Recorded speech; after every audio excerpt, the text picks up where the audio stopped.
सोए हैं, जमाना सोया था उनको जगा।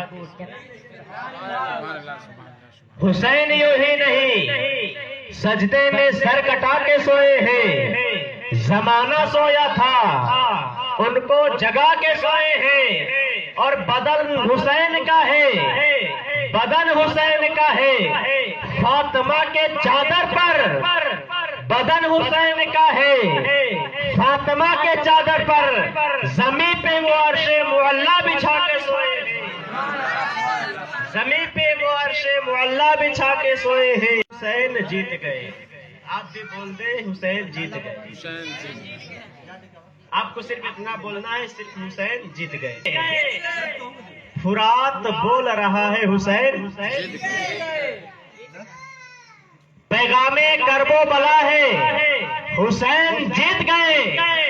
फुरात बोल रहा है हुसैन जीत गए। और वला तकोलो ली मैं युक्तलो, तुम पढ़ के तो देख, वला तकोलो ली मैं युक्तलो, तुम पढ़ के तो देख। अरे कुरान बोल रहा है हुसैन जीत गए, कुरान है हुसैन जीत गए।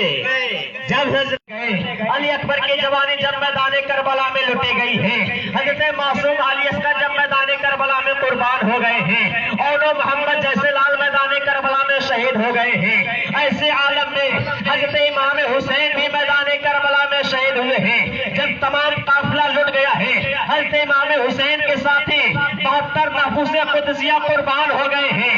जब यजीद इस दुनिया से विशाल कर गया, जब यजीद इस दुनिया से फौत कर गया, यजीद का बेटा जब बादशाहत के कुर्सी पर बैठा, लोगों ने बिठाया, आप यजीद का बेटा आपका शहजादा है, यजीद के शहजादा है, और यजीद के तख्त पर आपका हक है, आप बादशाहत के कुर्सी पर बैठ जाइए। यजीद का बेटा जब वो शहजादा अपने बाप की कुर्सी पर बैठना चाहा, वो इशारा फरमाता है, अरे जिस कुर्सी पर अहले बैत का खून लगा होगा, उस कुर्सी पर ये गुलाम नहीं बैठ सकता। इसलिए यजीद मेरा बाप था, वो इमाम हुसैन का कातिल था, वो जालिम था, वो इमाम हुसैन का गुलाम हो, और गुलामी का पट्टा अपने गर्दन में बांध कर ये ऐलान करता हूँ, ऐसे हजारों बादशाहत मिलेगी, हुसैन की गुलामी में तमाम बादशाहत को ठोकर मारता हुआ।